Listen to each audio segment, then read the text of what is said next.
आ रही है ना आपको? जी। नमस्कार, इंडिया न्यूज हिमाचल में आप सभी दर्शकों का स्वागत है। मैं हूं आपके साथ श्वेता नेगी।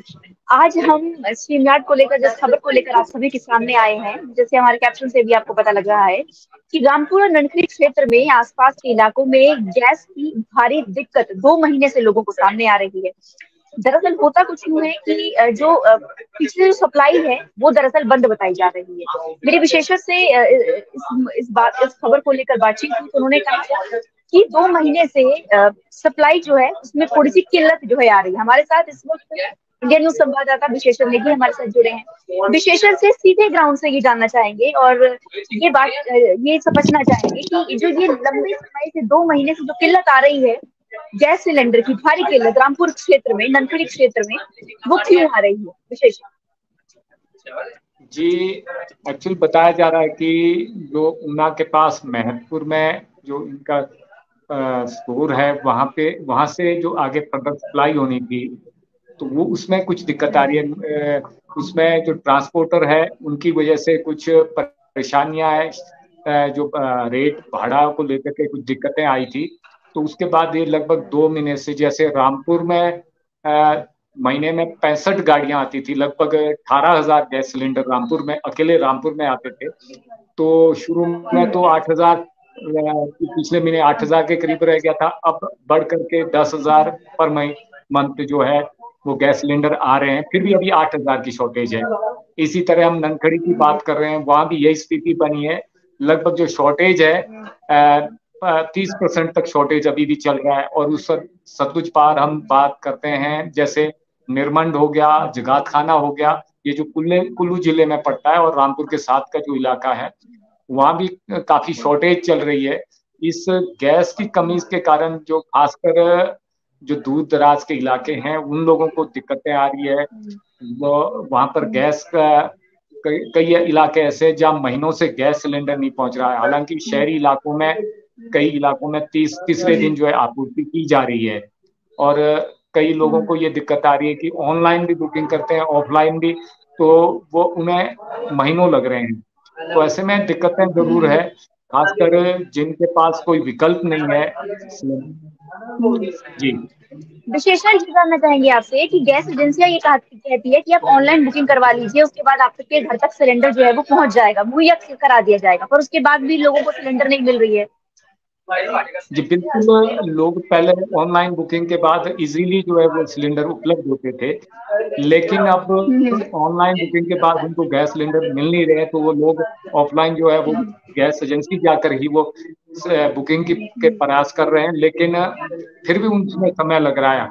अब बताया तो ये जा रहा है कि हम तीसरे दिन उन लोगों को आपूर्ति कर रहे हैं, लेकिन अगर हम लोगों की समस्याओं को सुनते हैं तो बहुत सारे लोगों को जो है वो उपलब्ध नहीं हो रहा है। 10-10 दिन हो रहे हैं उनको गैस के लिए तरसना पड़ रहा है। और खासकर जो विशेषण ये ग्रामीण इलाके हैं वहाँ वहाँ ज्यादा दिक्कतें आ रही है। जी। विशेषकर ये भी देखना जरूरी होगा ना कि अभी देखिए, अभी दिसंबर आने वाला है, बर्फबारी हिमाचल प्रदेश में शुरू होने वाली है और वन विभाग से ज्यादा लोग आजकल पेड़ तो काट नहीं सकते, वैसे ही लोगों को लाइन हाजिर कर दिया जाता है पेड़ काटने पर वन विभाग की तरफ से। तो लोग वो चूल्हा तो जला नहीं पा रहे हैं, बस उनके पास एकमात्र सहारा जो रहता है वो गैस सिलेंडर रहता है। अब अगर गैस सिलेंडर में भी इतनी दिक्कतें आ रही है, 2 महीने से लोगों को गैस मुहैया नहीं कराई जा रही है, तो फिर आगे स्थितियां और भी खराब होने की आशंका बताई जा सकती है विशेषज्ञ। जी बिल्कुल, जो दूर दराज के इलाके हैं जहाँ कनेक्टिविटी सही नहीं रहती है, जहाँ सड़कों बर्फबारी या दूसरी दिक्कतों के कारण सड़क जो अवरुद्ध हो जाता है। अगर हम किन्नौर की बात करें, किन्नौर अभी फिलहाल जो पिछले दिनों से जो किन्नौर का यातायात संपर्क काफी परेशानियों भरा रहा। जो सिलेंडर की गाड़ियां हैं उनको कोई 400-500, लगभग 500 किलोमीटर अतिरिक्त सफर करके किन्नौर पहुंचना पड़ रहा था, क्योंकि किन्नौर निगुलसरी के पास जैसे अवरुद्ध हो जाता था हमारे। तो इसलिए जो है जो गैस से जुड़ी गाड़ियां थी उनको वाया कुल्लू, मनाली, लाहौल स्पीति होते हुए, काजा होते जो है वापस किन्नौर आना पड़ रहा था। तो फिर भी वहां बहुत ज्यादा किल्लत थी। हालांकि जो इन इलाकों में जो गैस की आपूर्ति की जाती है वो समय रहते आपूर्ति होती है। लेकिन जो बरसात में जो है इस बार सारी स्थितियां बिगड़ कर रख दी है, चाहे वो रामपुर का इलाका हो या दूसरे आसपास के इलाके, जितने भी जो है दूर दराज के इलाके हैं, अभी तक भी वहां की सड़कों की दशा ठीक नहीं है, जिस कारण गैस आपूर्ति तो दिक्कत बाधित हो ही रही है। वहां गाड़ियां समय पर जाती नहीं, बड़ी गाड़ी जा नहीं सकती, छोटी गाड़ियां जा रही है, उन उससे वो गैस आपूर्ति हो नहीं रही, और उसके साथ साथ जो पीछे से जो गैस है वो कम आ रहा है। ऐसे में जो लोगों को जो हाँ। स्टॉक है वो भी करना मुश्किल हो रहा है। और दूसरा, अब विशेष। ये जरूर है कि जो गांव के जो इलाके हैं, दूर दराज के इलाके, वहाँ उनके पास विकल्प जरूर है, वो लकड़ी जला सकते हैं, जो बारीक लकड़ी होती है वो जंगल से ला सकते हैं, ला देते हैं। और लेकिन कुछ इलाके ऐसे हैं जहाँ पर विकल्प कोई नहीं है।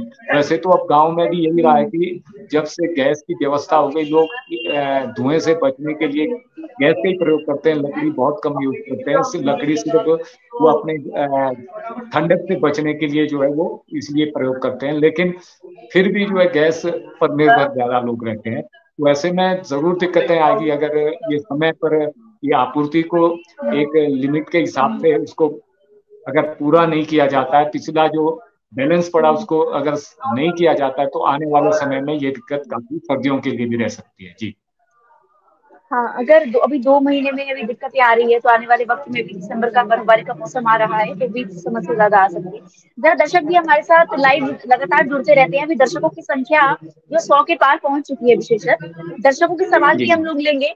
और इसके जी लिए भी बिल्कुल। बहुत जरूरी है कि अगर हिमाचल प्रदेश से जितने भी दर्शक हमारे यहाँ पर लाइव स्ट्रीम माध्यम से जुड़े हैं, तो मैं जरूर चाहूंगी कि ये सवाल अपने विधानसभा क्षेत्र से जरूर उठाएं। आपके विधानसभा क्षेत्र में क्या समस्या आ रही है, हम लोग संवाददाता से वार्तालाप करेंगे और उस मुद्दे को न उस अच्छी एक समस्या को आप कह सकते हैं प्रशासन तक ले जाने के भी प्रयास करेंगे कि वो समस्या का निवारण भी विस्तारण किया जा सके।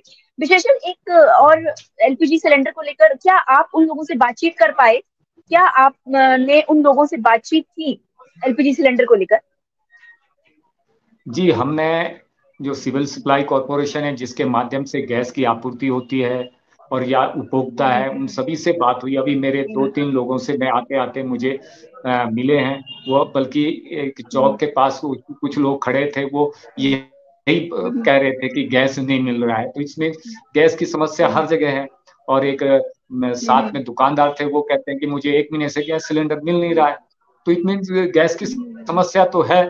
जहाँ महीने में 18,000 गैस कंज्यूम होते थे, तो वहां पे 8,000 की हाँ, कमी है, दस तो हजार जरूर उसका असर हाँ, तो 8 से 10 देखने को मिले। महत्व तो उसका देखने को मिल रहा है। विशेषण आपको क्या लगता है कि ये गैस की जो सप्लाई है वो कम क्यों हो रही है, और क्या ऐसे कदम उठाए जा सकते हैं प्रशासन के द्वारा भी? क्योंकि सरकार ने देखिए अभी जी सस्ती करी है गैस सिलेंडर, महिलाओं के लिए सस्ता किया गया है, उसके बाद से ही ये समस्या आनी शुरू। आखिर ऐसा ऐसा क्यों? जी, अब अगर हम सरकारी अधिकारियों की माने तो उनका यही कहना है कि जो महत्वपुर में जो जहाँ से गैस आती है वहां पर जो ट्रांसपोर्टर है उनके साथ कुछ विवाद चल रहा है। हो सकता है उसमें कुछ किराए भाड़ा को लेकर के कुछ दिक्कतें आ रही है। इसी कारण वो आजकल, क्योंकि पिछली बार सीमेंट के भाड़े में को लेकर के भी काफी परेशानियां हुई थी, सीमेंट सप्लाई बंद हो गया था, ट्रांसपोर्टर्स ने हड़ताल कर दी थी। इसी तरह यहाँ भी लगता है कि कोई इसी तरह के प्रॉब्लम है, जिस कारण अब सरकार को हालात को देखते हुए, क्योंकि ये आवश्यक सेवा से जुड़ी वस्तु है, इस पर सरकार को गंभीरता लेनी चाहिए। जो विवाद भी है तो दोनों पक्षों को सामने बिठा करके इसको बीच का रास्ता निकाला जा सकता है। हालांकि वर्तमान परिप्रेक्ष्य में जो जितने भी ट्रांसपोर्टर है, क्योंकि इनकी एक मेजोरिटी है वो जो आम वाहन चालक से काफी ज्यादा, ये जो ट्रांसपोर्टर है इनका यूनियन के माध्यम से काफी ज्यादा पैसा वसूल करते हैं। अगर हम जैसे जिस तरह से ये यूनियन है, यूनियन से गाड़ी जो आती है वो काफी महंगे रेट पे आती है, आम ट्रक चालक जो है वो काफी सस्ता पड़ता है। तो इसलिए सरकार को भी कोई ऐसा रास्ता निकालना चाहिए कि जो रेट सामान्य जो है हर व्यक्ति को सामान्य लगे और ज्यादा भी ना हो, और ट्रक ऑपरेटर को भी नुकसान ना हो। ये चीजें देख करके एक रास्ता निकाला जाए। और जो पिछले जिस तरह से ये आपूर्ति नहीं हो पा रही है, इस आपूर्ति को सुव्यवस्थित करना जरूरी है, क्योंकि गैस एक ऐसी चीज है जिसके बगैर आदमी भूखा रह सकता है, खाना नहीं मिल सकता है। तो ये खाना खाने के लिए तो गैस सिलेंडर जरूरी है।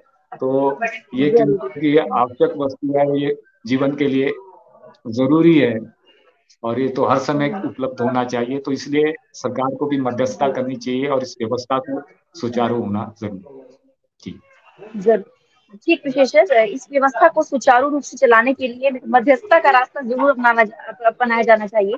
कि क्या ठेकेदारों के बीच, क्या यूनियन के बीच कोई आपसी रंजिश का मामला भी सामने आता हुआ देख हम सकते हैं इसमें, कि कौन सा बीच का रास्ता अपनाया जाएगा जिससे जो ये समस्या है आगे इसका निस्तारण किया जाएगा। और जो लोग कह रहे हैं कि 2 महीने से उन्हें गैस नहीं मिल पा रही है, 2 महीने बाद या फिर हम ये कयास लगा सकते हैं कि आने वाले वक्त में ये जो समस्या है उसका निस्तारण, निपटारा जरूर किया जाएगा।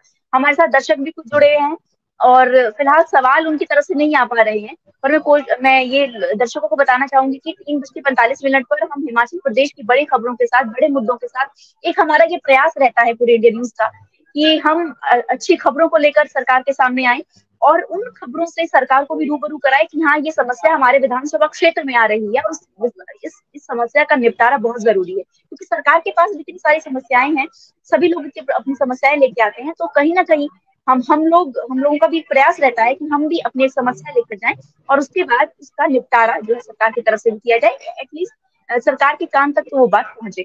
विशेषकर आपका बहुत बहुत धन्यवाद हमारे इस लाइव स्ट्रीम में जुड़ने के लिए। लगातार आप हमारे हमारे दर्शकों तक ऐसे खबरें पहुंचाते रहिए। मैं आपके साथ लाइव स्ट्रीम में हर बार जुड़ती रहूंगी इसी तरह। आज के लिए बस इतना ही, मुझे दीजिए इजाजत। नमस्कार। जी, थैंक यू।